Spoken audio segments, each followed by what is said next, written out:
Сайн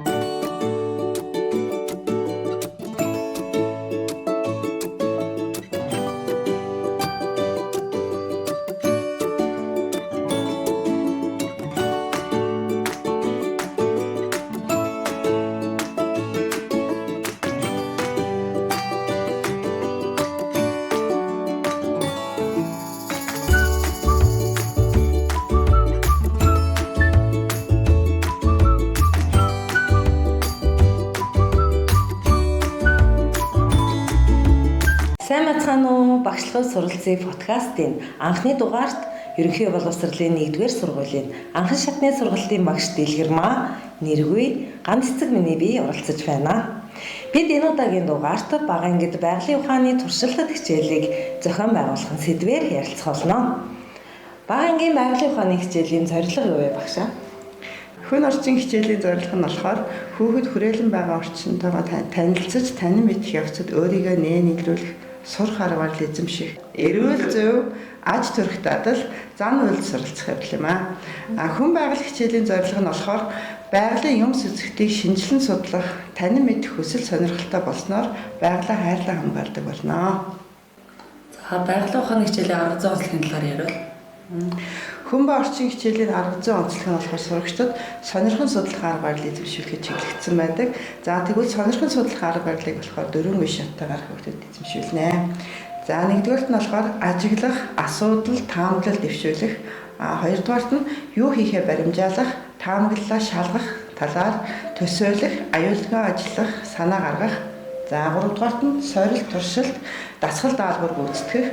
Дөрөвдүгээрт нь сорилт туршилтын үр дүнг бичвэр, зураг, хүснэгт, диаграмаар илэрхийлж танилцуулах юм аа. Харин хүн ба байгаль хичээлийн арга зүйн онцлог нь юу вэ? Хүн ба байгаль хичээлийн арга зүй нь сурагчдад сонирхон шинжилэн судлах арга барилыг эзэмшүүлэх чиглэлнэ. Шинжилэн судлах арга барилыг 4-5 дугаар ангид дараах үеийн шаттайгаар хэрэгжүүлнэ. Өдөр тутмын амьдрал тохиолдох юмс үзэгдлийн талаар таамаглах, туршилт төлөвлөгөө, туршилтаа төлөвлөх, төлөвлөлтийн дагуу гүйцэтгэх, тэгээд дүгнэлт гаргах гэсэн арга зүйгээр хэрэгжүүлнэ. Таяр ажих ямар амар хүндрүү аа.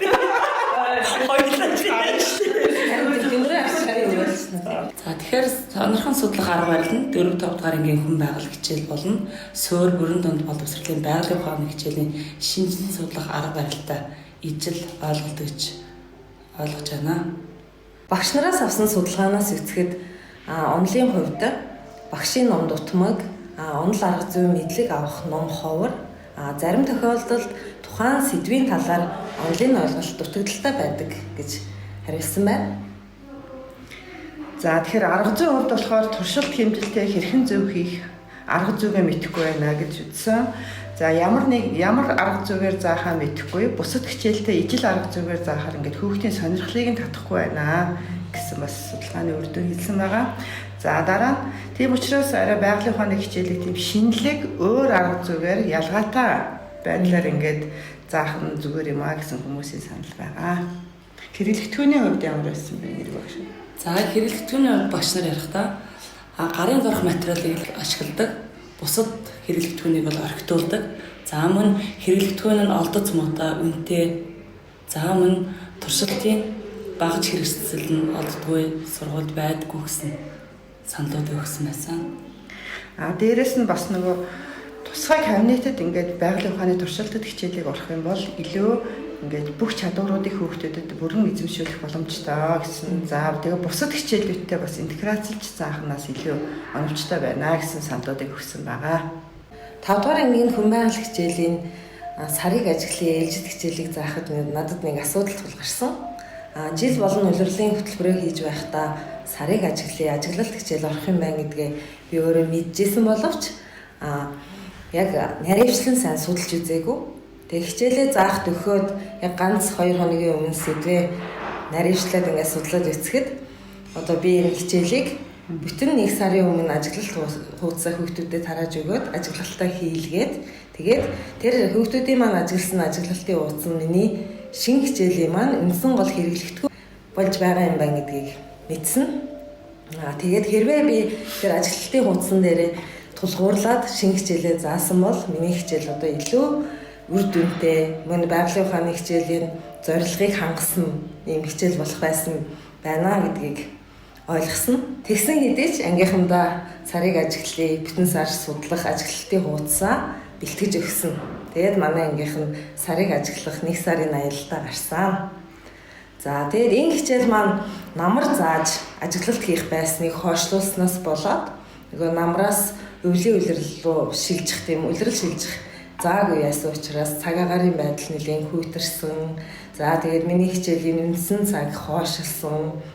За хүүхдүүд маань ажиглалтаа хийх явцдаа одоо даарах ч юм уу тийм бэрхшээлүүд нэлээд тулгарсан. За тэгсэн хэдий ч гэсэн бид нар бэрхшээлээ даван туулаад хичээлээ амжилттай дуусгаж агуулга бүрэн судалж чадсан. За тэгэхээр бага ангид байгалийн ухааны ажиглалт туршилттай хичээлэр нь хэр их байд юм болоо. За байгалийн ухааны хичээлийн суралцсан удирдамж мэдлэг цэгийн жилийн хөтөлбөрийг баримжаалаад одоо манай багаараа ингээд 1-5 дугаар ангид ажиглалт туршилттай хичээл ер нь хэд байд юм бэ гэдгийг судалж утсан байгаа. За 1-р ангид 11 орчим цагийн хичээл, 2-р ангид 7 орчим цагийн хичээл, 3-р ангид 16 орчим цагийн хичээл, 4-р ангид 44 орчим цагийн хичээл, 5-р ангид 39 орчим цагийн хичээл байна гэж бид нар үзсэн байгаа. За тэгээд 1-5 дугаар ангид орж байгаа байгалийн ухааны хичээлийг ингээд нэгтгэхэд үзэх юм бол нийт хичээлийнхаа 40-оос 50% эзэлж байна.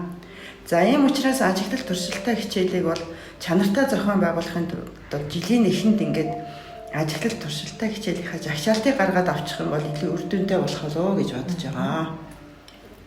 Хичээлийн жилийн эхэнд ажиглалт туршилттай хичээлийн тоогоо гаргахдаа мөн хэрэглэх бүтгэнийхээ жагсаалд тоог гаргаад туршилттай хичээлийн багж хэрэгслээ бэлдээд авчвал хичээл маань үр дүнтэй болж хүүхдүүд маань хичээлээ сонирхон судалж байгалийн ухааны хичээлд бас дурлнаа гэж үзэж байгаа. Туршилттай хичээлийг зохион байгуулах үе шат нь ямар байх вэ? Туршилттай хичээл нь 1-р нь таамаглах, 2-р нь төлөвлөх, 3-р нь туршин хэрэгжүүлэх, 4-р нь явцыг тэмдэглэх, 5-р нь үр дүн илэрхийлэх гэсэн одоо тогтсон дарааллын дагуу явагддаг байгаа. За туршилтын үр дүнг хэрхэн илэрхийлэх вэ? Мөн байгалийн ухааны хичээл хүүхдүүдээр нь яаж илэрхийлж сурсан байх ёстой болов? За сурагчид туршилт хийх явцдаа тэмдэглэл хөтлөөд эцсийн үр дүнгээ хүснэгтээр, графикаар, өгүүлбэрээр, зургаар, жишээгээр батлах, холбон тайлбарлах гэсэн хэлбэрээр илэрхийлнэ. За тэгээд тухайн туршилтынхаа онцлогоос хамаарат аль нэг аргыг нь сонгоно, мөн эдгээр аргуудыг эзэмшүүлэхийн тулд математик, монгол хэл гэсэн бусад хичээлүүдтэй интеграцлж энэ чадваруудыг хүүхдэд хөгжүүлэх боломжтой байдаг. Одоо та бүхэнд дээр хэлсэнчлэн сарны хэлбэрийг ажиглая, ажиглалт хичээлийн талаар сурагчдын сэтгэлдлийг сонирхуулъя. Би 2024 оны 11 сарын 7-ноос 12 сарын 6 хүртэл 30 хоногийн турш сарыг ажигласан. 11 сарын 7-нд хавирган сар гарсан. Тэгээд 11 сарын 9-нд тал сар гарч дараа нь 11 сарын 15-нд тэргэл сар гарсан. 11 сарын 24 хүртэл сар баруун гар талаас гэрэлцсэн. Тэгээ үргэлжлүүлээд 12 сарын 6 хүртэл сар зүүн гар талаас гэрэлцсэн. Би сарыг 30 хоног ажиглахад бэрхшээлтэй санагдсан зүйл гэвэл сар заримдаа шөнө харагдаж өгөхгүй. Би тэгээд өглөө бас жаргацсан. Сонирхолтой санагдсан зүйл гэвэл би шөнийн тэнгэрийг бас давхар ажиглаж байсан нь надад их сонирхолтой санагдсан. Сурагч хангаагийн ажиглалтын уудаснаас та бүхнийг шин санаа олж авсан гэдэгт итгэлтэй байна. Өдрийн подкастыг дүгнэж ярил. За байгалийн ухааны ажиглалт туршилттай хичээлийн жагшаалт гаргах, тэгээд бас мөн тухайн ажиглалт туршилтыг зохион байгуулах хэрэглэгдэхүүний жагшаалтыг бас хамтдан гаргаа явбал зүйтэй байна гэж үзэж байна. Хоёрдугаарт нь ажиглалт туршилттай хичээлийг зохион байгуулахад байгаль өөрөө туршилтын хэрэгсэл болно, бүрэн боломжтой байгаа гэж үзэж байна. Ажиглалт туршилттай хичээл нь сурагчдын сонирхон судлах, шинжилэн судлах хүсэл сонирхлыг нь төрөөлөх, идэвх сонирхлыг нь нэмэгдүүлэхээс гадна цаашлаад дунд ангийн газар зүй, хим, биологи, эрүүл мэнд гэсэн хичээлүүдийн судлагдхууны суурь нь болж байдаг учраас байгалийн ухааны хичээлийг чанартай зохион байгуулах нь зүйтэй юм аа гэсэн дүгнэлтэнд хүрч байна. Өнөөдрийн бидний ярилцсан сэдвийн хүрээнд санал бодлоо та бүхэн бидэнд ирүүлээрэй. Баярлалаа. Баярлалаа. Тэг чи энийг хэлээ. Комплимент.